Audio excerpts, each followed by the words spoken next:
The detective stopped the Thanksgiving dinner dead in its tracks. He looked at my wife, then looked at the two men standing in the aggressively beige dining room and asked a simple question. "Ma'am, which husband is this?" Elena dropped the silver turkey carving knife directly onto the hardwood floor. She had walked into that holiday weekend thinking she was a mastermind. She actually believed she was smart enough to juggle two completely separate lives, two marriages and two houses, without ever making a mistake.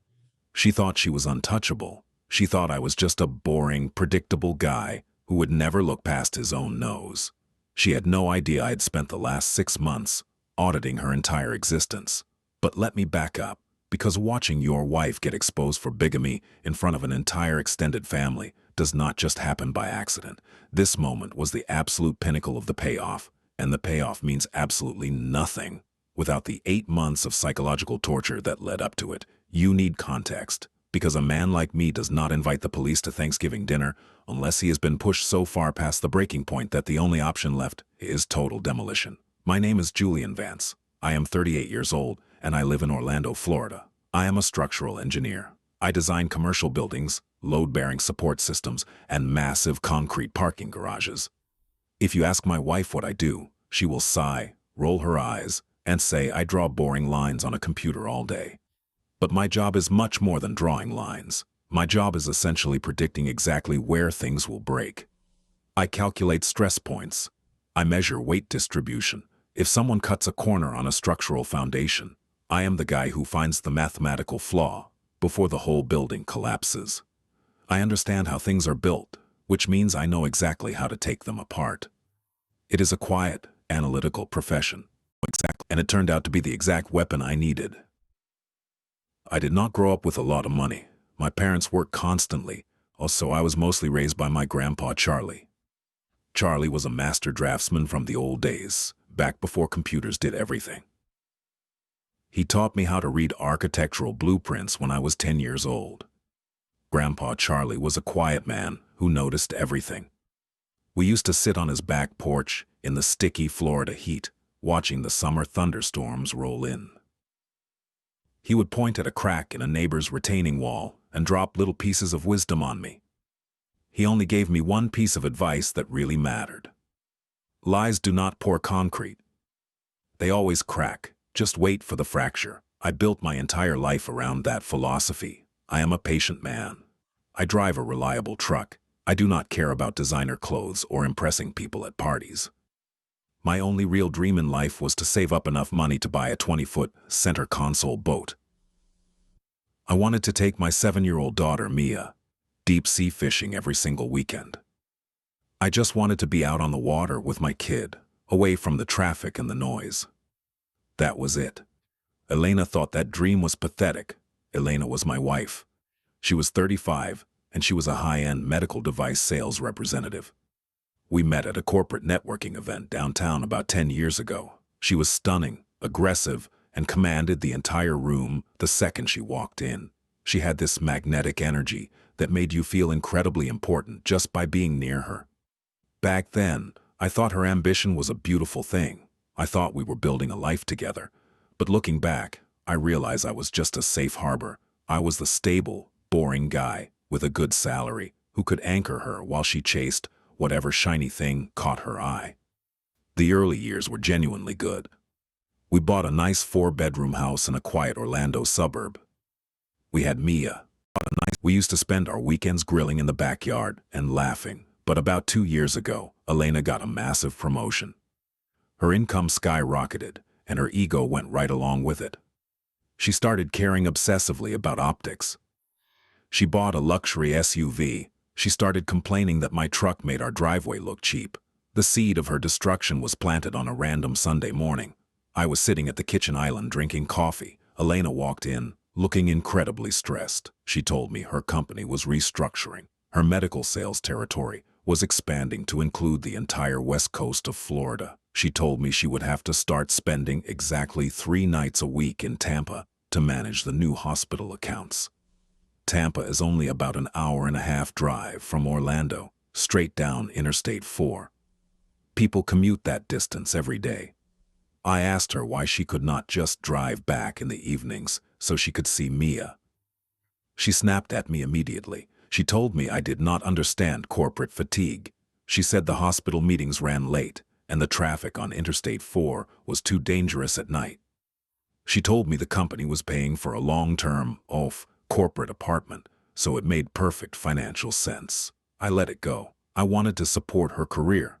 But 2 days later, I asked to borrow her phone to order a pizza because mine was charging in the bedroom. I swiped up on her screen and typed in the passcode we had shared for 7 years. Incorrect passcode. I tried again. Nothing. I walked into the living room and asked her what the new code was. Well, they said. She snatched the phone out of my hand. She looked at me like I had just asked for her kidney. My company updated our security protocols, she said coldly. I have sensitive medical data on here now. I cannot share the code anymore. I nodded slowly. I went back to the kitchen. It was a tiny fracture in the foundation.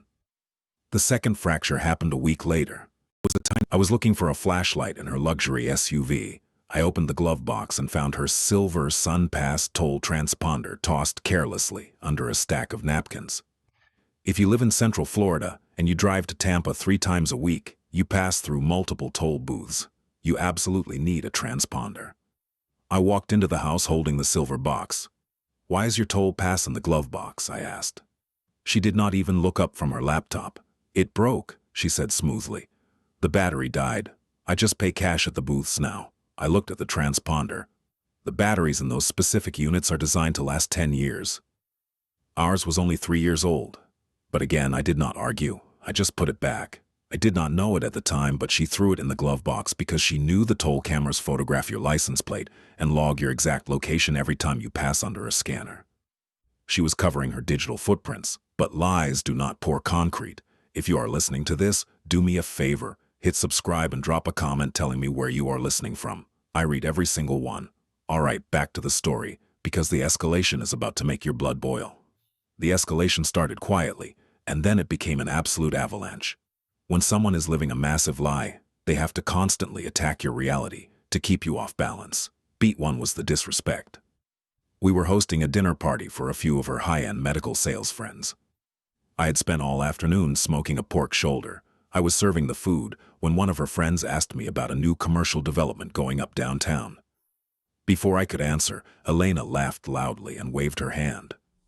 "Oh, Julian just draws the boring lines," she said, taking a sip of her expensive wine. "He does not handle the real money. Honestly, you wouldn't survive a single day in the real corporate world, sweetie. It is way too fast for you." The table went silent. Her friends gave polite, uncomfortable chuckles. I stood there holding a plate of barbecue, feeling my face burn. My own wife emasculating me in my own dining room, just to make herself look like the alpha earner. Beat 2 was the control phase. I sat down at my computer to transfer some money into Mia's college savings account. I logged into our joint banking portal. The college fund, which had almost $40,000 in it, was completely empty. My heart stopped. I checked the transaction history. The money had been transferred to an external account at a completely different bank. An account I had absolutely no access to. I called Elena immediately. She was supposedly in Tampa for the week. She answered, sounding annoyed. "What do you want, Julian? I'm walking into a meeting." "Where's Mia's college money?" I asked, my voice tight. She sighed heavily into the phone. "I moved it to a high-yield medical investment trust," she said confidently. "The returns are triple what your stupid savings account was making. I am managing the major assets from now on. You do not understand high finance." She hung up on me. My own daughter's future moved to a ghost account, and she treated me like an idiot for asking about it. Beat 3 was the replacement, and this is the one that truly broke my heart. It was Mia's 7th birthday. We had planned a massive princess-themed party at a local trampoline park for a Saturday afternoon. We had talked about it for 2 months. Saturday morning arrived. I was inflating pink balloons in the living room when Elena called. "I cannot make it back," she said abruptly. "The hospital in Tampa called an emergency mandatory medical conference for all vendors. If I leave, I lose the account." I stared at the pink balloons. "Elena," I whispered, "it is your daughter's birthday party. She has a princess dress. She has been waiting for you. I am doing this for our family, Julian," she screamed through the phone. waiting for you. The world does not revolve around your boring little blueprints. I have real responsibilities. Tell Mia I will bring her a present next week. The line went dead. I had to kneel down on the living room floor and tell my little girl that her mother was not coming to her party. I watched the absolute devastation wash over my daughter's face. I wiped Mia's tears, painted a smile on my face, and took her to the trampoline park alone. I found out later that there was no medical conference. She missed our daughter's 7th birthday because she was hosting a birthday barbecue for her other husband in Tampa. Beat 4 was the public humiliation. It was our 8th wedding anniversary. Elena was actually in Orlando for the weekend, so I booked a table at a very expensive, dimly lit steakhouse to try and salvage whatever was left of our marriage. We sat at the table. She spent the first 20 minutes texting on her phone. A young, handsome waiter came over to take our drink order. Elena immediately shifted her entire personality. She sat up straight, flipped her hair, and started openly flirting with the guy. She touched his arm when he reached for her menu. She laughed at a terrible joke he made. She was acting like a single woman at a hotel bar. I looked down at her left hand, resting on the white tablecloth. Her wedding ring was missing. She had not taken it off to wash her hands. There was a faint tan line where the diamond usually sat. "Elena," I said quietly after the waiter left. "Where is your ring?" She looked at her hand, completely unbothered. "Oh, I left it on the bathroom counter at the corporate apartment in Tampa." My fingers were swelling from the humidity. "You forgot your wedding ring on our anniversary?" I asked. She rolled her eyes so hard, I thought they would get stuck in her head. "You are suffocating me, Julian," she said loudly. Her voice carried to the tables next to us. "Stop being so paranoid and insecure. It is just a piece of metal. To us, you are ruining the entire night." She made me the villain. She openly flirted with another man, forgot her ring, and then publicly shamed me for being insecure. Beat 5 was the spatial violation. A week later, she came home from Tampa on a Friday evening. She dropped her black canvas travel bag in the hallway and went straight to the shower. I needed to grab a pen from the hallway table, but it had rolled under her bag. I moved the bag, and the zipper was slightly open. A powerful scent hit me. It was not her expensive perfume. It was men's cologne, dark, woody, and distinctly masculine. I unzipped the bag. Tucked between her folded sweaters was a nearly empty bottle of men's designer cologne. My chest tightened. I stood there holding the glass bottle when she walked out of the bathroom, wrapped in a towel. She froze. I held the bottle up. "What is this?" I asked. My voice dangerously calm. She did not even blink. Her ability to lie on the spot was terrifying. "It broke in my bag," she said quickly. "I bought it as a gift for a male colleague who hit a sales quota. The pressure in the airplane cargo hold must have popped the seal." "Throw it away." I stared at her. I stared at the bottle. "Airplane cargo hold?" I asked. "Yes, Julian." "The cargo hold." I placed the bottle back in the bag. I did not scream. I did not throw it. "You only drive your car to Tampa, Elena," I said quietly. "You do not fly. You take Interstate 4. There is no airplane cargo hold." Her face flushed bright red. She realized she had panicked and used an excuse that mathematically made absolutely zero sense for a 2-hour drive down a flat Florida highway. She stormed across the hallway, snatched the bag away from me, and glared. "I am not doing this with you," she hissed. "You are insane." Beat 6 was the ally attack. The next morning, the doorbell rang. It was Patricia, my mother-in-law. Patricia was a wealthy, pretentious woman who wore too much jewelry and looked down on anyone who worked for a living. She walked into my kitchen, poured herself a cup of my coffee, and sat at the island. "Julian, we need to have a serious talk," Patricia said, tapping her long fingernails on the granite counter. "Elena tells me you are smothering her. She tells me you are questioning her travel, checking her bags, and acting like a crazy person." I looked at my mother-in-law. "Patricia, I found men's cologne in her bag." She took the college fund. She missed Mia's birthday. Patricia waved her hand dismissively. "Elena is a powerful, independent executive. She is under a lot of stress. You need to give her space." Stop asking so many questions. You are lucky a woman like her even settled for you. If you keep pushing her, she is going to leave you. She looked me dead in the eye. You need to fall in line, Julian. I found out much later that Patricia knew everything. Patricia had actually attended Elena's second wedding in Tampa while telling me she was away on a spiritual retreat in Sedona. She was actively helping her daughter manage the double life, but Beat 7 was the absolute breaking point. The institutional threat. It was a Sunday night. Elena was packing her black travel bag to leave for Tampa. I stood in the doorway of our bedroom. I told her I wanted to see the bank statements for the high-yield trust, where she supposedly moved Mia's college money. I told her I wanted the login information. Elena stopped packing. She turned around. Her face was completely cold. There was no love left in her eyes, just a shark looking at a minnow. "Listen to me very carefully, Julian," she said, her voice dropping to a terrifying whisper. "If you ever ask me for financial passwords again, if you ever check my bags again, or if you ever question my travel schedule, I will file for divorce tomorrow morning." She stepped closer to me, backing me into the doorframe. "I will hire the most expensive lawyer in Orlando. I will claim you are emotionally abusive. I will take this house. I will take your retirement. And I will take full legal custody of Mia. You will be a weekend dad paying alimony for the rest of your miserable, boring life. Do you understand me?" She threatened to take my daughter. I did not scream. I did not punch the wall. I did not cry. I just went completely, absolutely quiet. I looked at the woman I had married. I saw the absolute confidence radiating off her. She thought she had me trapped. She thought the threat of losing my little girl would force me to put my head down and accept my role as the blind, obedient husband. "Okay," I whispered. She smiled. A cold, victorious smirk. "Good," she said. "I will see you on Thursday." She grabbed her travel bag, walked past me, and left the house. I listened to the heavy door of her luxury SUV slam shut. I listened to her tires back out of the driveway. I stood in the silent house. I walked into Mia's bedroom. My little girl was fast asleep, clutching a stuffed sea turtle I had bought her at the aquarium. I pulled the blanket up to her chin. I kissed her forehead. Nobody takes my daughter. Nobody. I walked into my home office. I sat down in my heavy leather chair.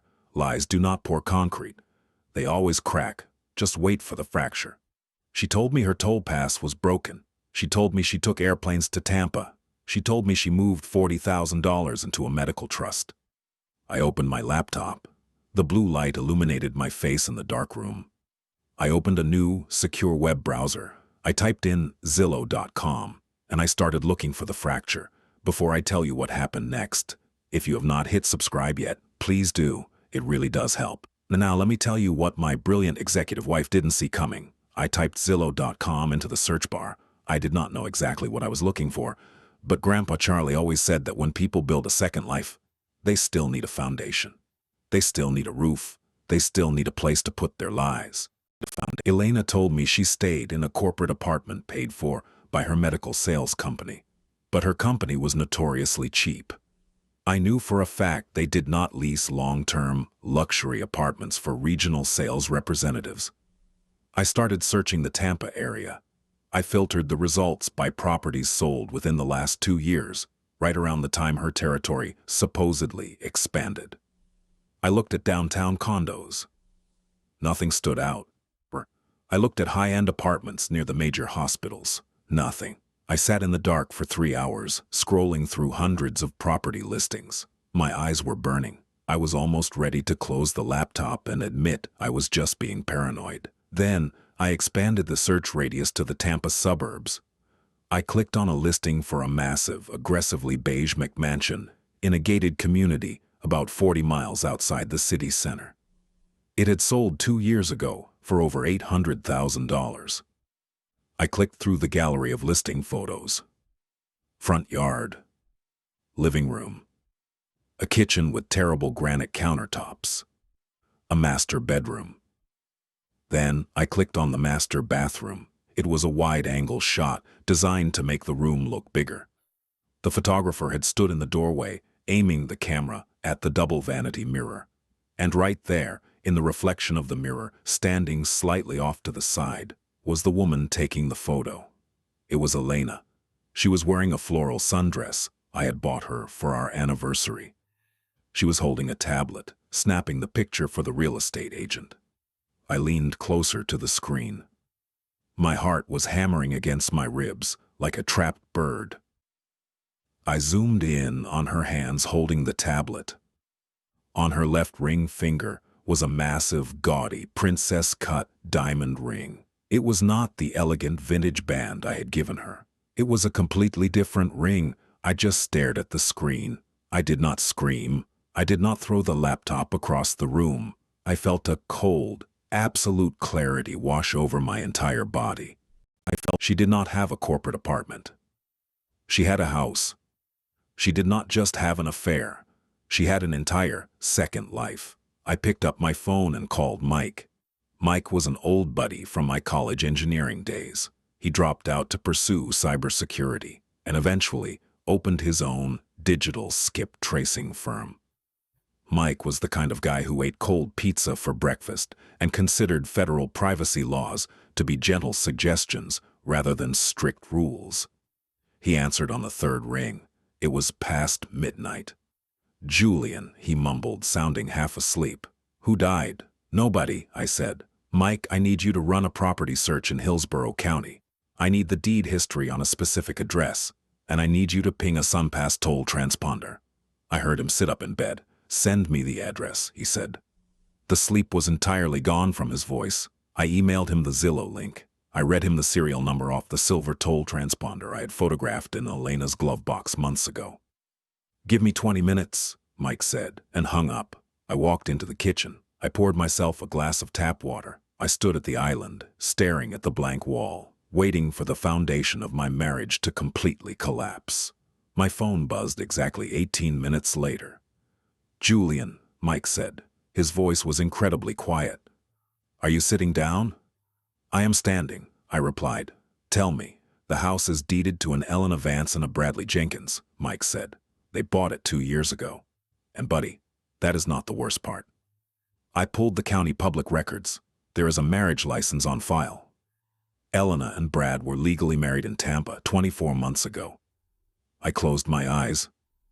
The floor felt like it was tilting beneath my feet. Bigamy. My wife was a bigamist.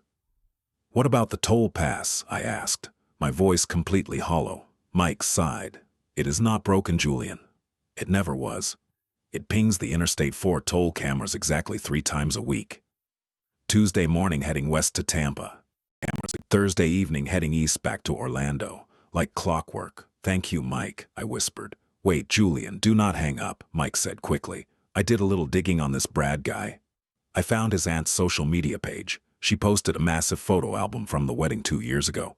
I am emailing you the link right now. You need to look at the 4th picture." I opened my laptop. I clicked the link Mike sent.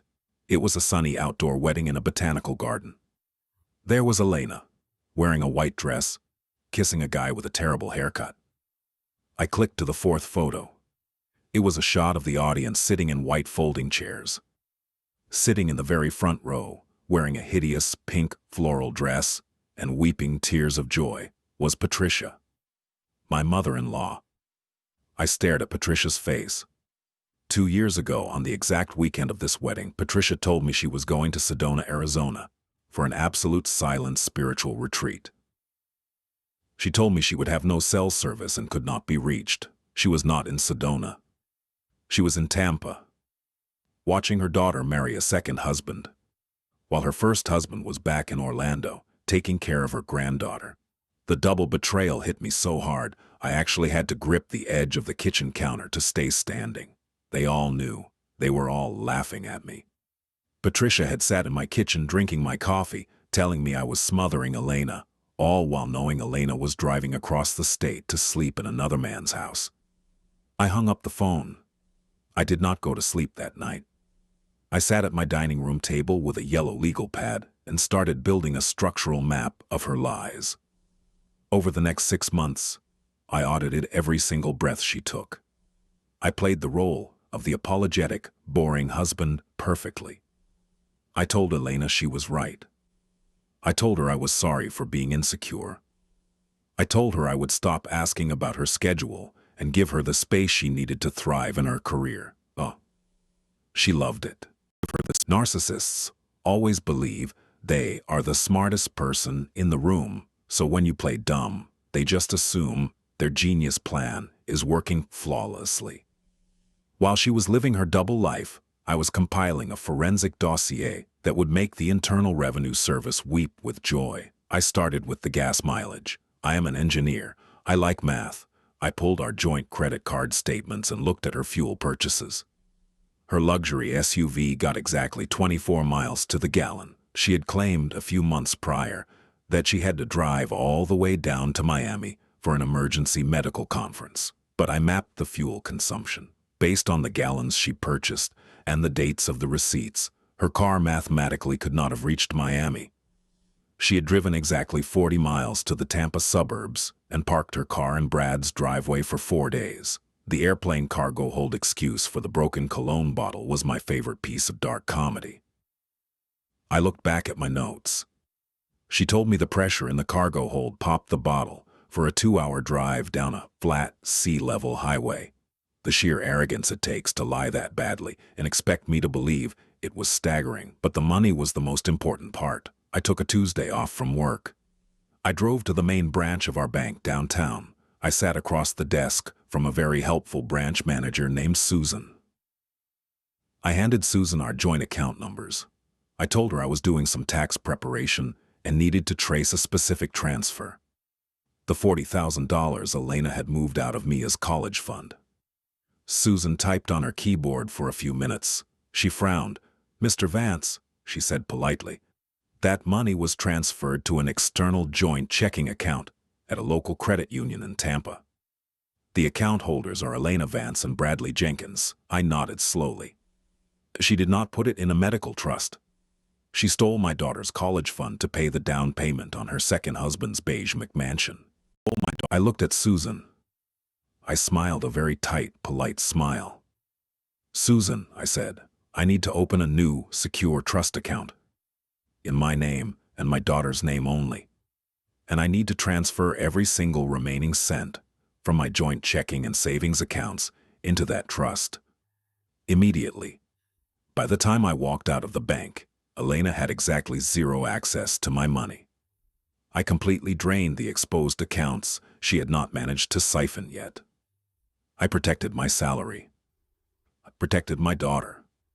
Then I went to the police. Bigamy is a third-degree felony in the state of Florida. But local cops usually do not care about family drama. I knew if I just walked into a precinct and complained about my cheating wife, they would tell me to hire a divorce lawyer. I needed someone who cared about the fraud. I requested a meeting with a financial crimes investigator. That is how I met Detective Barnes. Barnes was a heavy-set guy with tired eyes and a tie that was permanently crooked. He looked like he had not slept a full night since the late 90s. I sat in his cramped office and handed him a thick manila binder. I did not start with the cheating. I started with the wire fraud. I showed Barnes the bank transfers. I showed him how Elena had moved funds across county lines under false pretenses to secure a fraudulent mortgage. Then I showed him the 2 active marriage licenses. Barnes flipped through the binder. He looked at the Zillow photos. He looked at the toll logs. He looked at the wedding photos featuring the mother-in-law.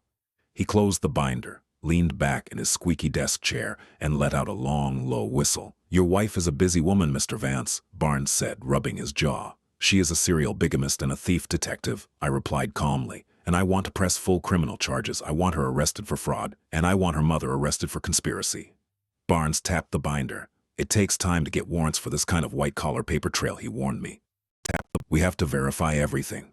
"I have time," I told him. "I have all the time in the world." So we waited. We waited for the warrants. We waited for the absolute perfect moment to strike. The reversal happened on Thanksgiving Day. The setup was almost too perfect. 3 weeks before the holiday, Elena sat me down in the kitchen. She looked incredibly sad. "Julian," she sighed, rubbing her temples. "The hospital in Tampa is doing an emergency vendor sweep over the holiday weekend. If I am not there to personally audit the inventory, we lose the massive contract. I have to work through Thanksgiving. I kept my face completely neutral. "Oh no," I said softly. "That is terrible. What about your mom? Is Patricia coming to our house for dinner?" Elena shook her head. "No, Mom is driving down to Naples to spend the week with her friend from her tennis club. It is just going to be you and Mia this year. I am so sorry, sweetie." I smiled. It was a warm, forgiving smile. "Do not worry about us," I said. "You go secure that contract. We will save you some turkey." She hugged me. A tight, loving hug from a woman who was actively planning to go carve a turkey with her other husband. Thanksgiving morning arrived. The Florida weather was beautiful, a crisp 70 degrees with clear blue skies. I dropped Mia off at my sister's house across town. My sister had a house full of cousins, dogs, and food. Mia was thrilled. She did not even notice her mother was missing. I went back to my quiet house. I put on a clean, sharp suit. I grabbed the thick manila folder off my desk. I walked out to my truck, threw the folder on the passenger seat, and merged onto Interstate 4, heading west toward Tampa. The drive took exactly an hour and 40 minutes. Traffic was light. Everyone was already home with their families. I pulled into the gated community. Mike had bypassed the gate code for me 2 days prior. I drove slowly down the manicured streets until I found the aggressively beige McMansion. The driveway was packed. There were at least 8 cars parked on the street. Brad had apparently invited his entire extended family for the holiday. I parked 2 houses down. I sat in the cab of my truck and waited. 5 minutes later, a dark, gray, unmarked sedan pulled up behind me. Detective Barnes got out. He was wearing a cheap suit and holding a clipboard.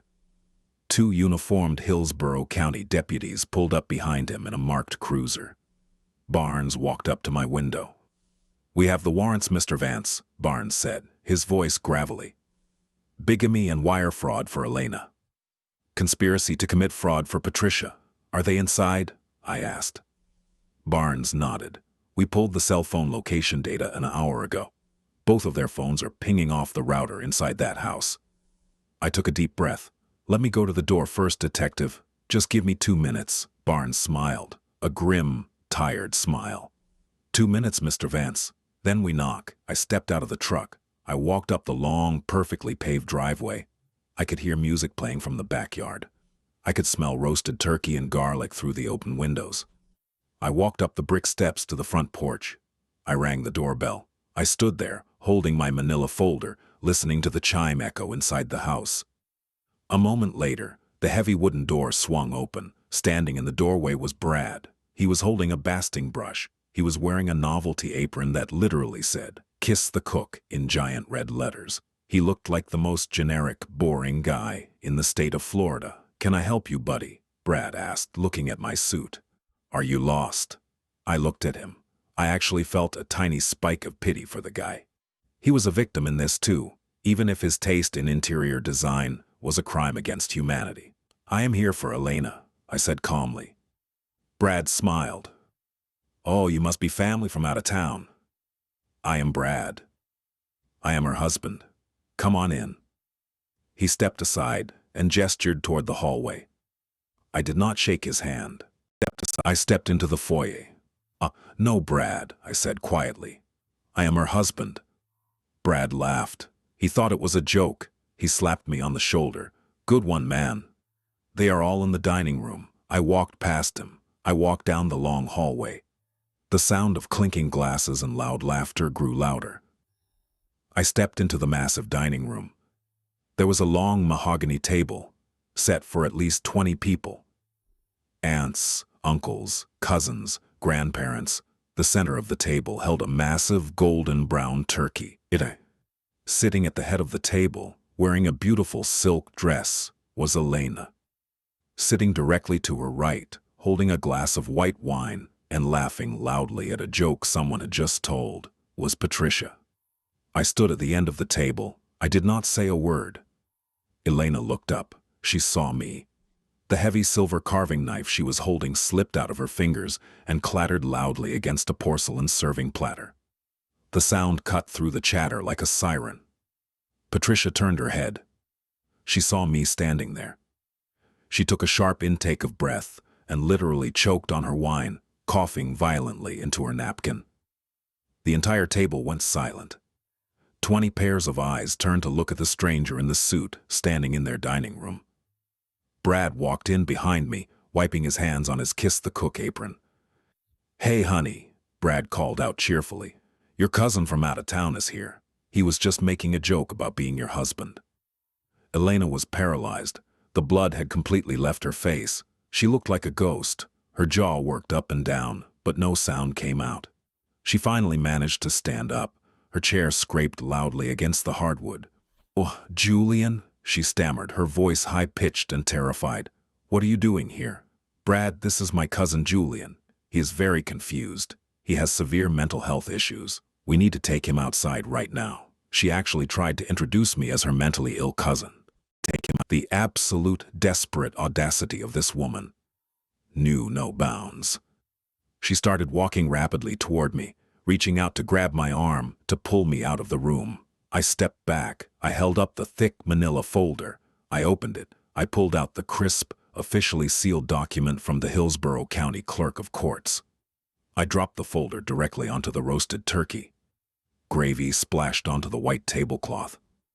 "I brought the real marriage license, Brad." Those were the words. The silent nuclear line. I turned to look at Brad. I handed him the document. Brad took it. He wiped his greasy hands on his apron and looked down at the paper. He read my name. He read Elena's name. He read the date from 10 years ago. Brad looked up. The cheerful, goofy demeanor vanished. He looked at Elena. "Elena," he whispered, his voice trembling. "What is this? Who is this man?" Elena was hyperventilating. She looked at the 20 family members staring at her in absolute horror. She looked at the gravy-stained folder on the table. "It is fake," she screamed, pointing a shaking finger at me. "He is a stalker. He made that up. Get him out of my house." Right at that exact second, the heavy front door opened again. Detective Barnes walked into the dining room. He was followed by the 2 uniformed deputies. The heavy utility belts and radios jingled loudly in the quiet room. Barnes stopped at the edge of the dining table. He looked at the massive crowd. He looked at Elena, who was currently mid-scream. He looked at Brad, who was holding the marriage license like it was radioactive. Barnes pulled his badge from his belt and held it up. "Ma'am," Barnes asked, his voice dripping with absolute exhaustion, "which husband is this?" Elena froze. The scream died in her throat. She looked at the detective. She looked at the uniforms. The reality of the situation crashed down on her with the weight of a collapsing concrete building. She realized the game was over. The fracture had finally brought the entire house down. She turned and literally tried to run toward the kitchen. One of the deputies moved incredibly fast. He blocked the doorway. He grabbed Elena by the arm, spun her around, and slammed her hands behind her back. "Elena Vance," the deputy announced loudly over her sudden, hysterical sobbing. "You are under arrest for bigamy and 2 counts of wire fraud. You have the right to remain silent." As Elena was being cuffed, Patricia realized she was next. My lovely mother-in-law dropped her napkin and tried to quickly slide out of her chair and sneak toward the back patio doors. Barnes pointed a finger at her. "Not so fast, Patricia," he barked. The second deputy grabbed Patricia by the elbow. Patricia screamed indignantly, demanding to call her lawyer, shouting that she was a respected member of the Orlando Country Club and could not be treated like a common criminal. The deputy ignored her and slapped the cuffs on her wrists. Brad was standing near the table, crying quietly into his novelty apron. His entire family was in an uproar, shouting questions, demanding answers, watching their beautiful Thanksgiving dinner turn into a federal crime scene. I did not stick around to watch the rest of the circus. I buttoned my suit jacket. I looked at Elena, who was crying real ugly tears as the deputy marched her toward the front door. I looked at Brad. I looked at the ruined turkey on the table. "Enjoy the holidays," I said quietly. I turned around and walked out the front door. I walked down the long driveway, got into my reliable truck, and merged back onto Interstate 4. I drove back to Orlando, with the windows rolled down. The evening air felt incredible. The cascade of ruin hit Elena and Patricia with breathtaking speed. When you build a double life funded by stolen money, the collapse is absolute. Brad annulled the marriage within a week. He kicked all of Elena's expensive clothes out onto the lawn and changed the locks. He cooperated fully with the district attorney, handing over all the financial records showing how she had paid the mortgage with funds stolen from my accounts. Elena was fired from her high-end medical sales job 3 days after her mugshot hit the local Tampa news stations. Medical device companies do not like their top executives being arrested for felony fraud and bigamy. It is bad for their corporate optics. Because I had legally moved all of my remaining money into the protected trust, Elena had absolutely no access to marital funds to pay for a defense attorney. She had to beg a public defender to take her case. Patricia faced conspiracy charges. The text messages on Elena's phone proved Patricia knew about the stolen college funds and actively helped cover up the second marriage. Patricia lost her country club membership. She lost her social standing. Her friends completely abandoned her. The divorce was the easiest legal proceeding in the history of Florida family law. Because Elena was sitting in a county jail cell, facing multiple felony indictments, the judge awarded me everything. I got full, sole legal and physical custody of Mia. I got the Orlando house. I kept my pension. The judge even ordered Elena to pay restitution for the stolen college fund, though it will take her decades to pay it back working a prison wage. Elena eventually took a plea deal. She is currently serving 4 years in a state correctional facility. Patricia got 2 years of probation and community service, forced to pick up trash along the very highway her daughter used to commute to her secret life. It has been over a year since that Thanksgiving. I am standing on the deck of a boat right now. It is a beautiful 20-foot center console. The fiberglass is gleaming white. The outboard motor is humming quietly. We are about 10 miles off the coast of Cape Canaveral. The ocean is perfectly calm, deep blue, and stretching out endlessly in every direction. Mia is standing next to me. She's 8 years old now. She is wearing a life jacket and a sun hat, holding a fishing rod that is almost as tall as she is. She's laughing, reeling in a small snapper she just hooked. I help her pull the fish into the boat. She cheers loudly, her voice carrying over the sound of the ocean wind. I look out at the horizon. I feel the sun on my face. Grandpa Charlie was right. Lies do not pour concrete. They always crack. Elena thought she could build a mansion on top of a swamp. She thought she could juggle 2 families, 2 houses, and 2 husbands forever. She thought I was just the boring guy who drew lines on a computer. She forgot that the guy who draws the lines is the only one who knows exactly where the structure is weakest. She forgot that engineers do not panic when they see a problem. They just calculate the necessary force required to tear the whole thing down. I take a deep breath of the salty ocean air. I look at my daughter smiling in the Florida sunshine. My life is small. My life is quiet. And for the first time in 10 years, I am completely, utterly free. Thanks for listening. More stories are on your screen right now. Click one, you won't regret it. See you in the next one.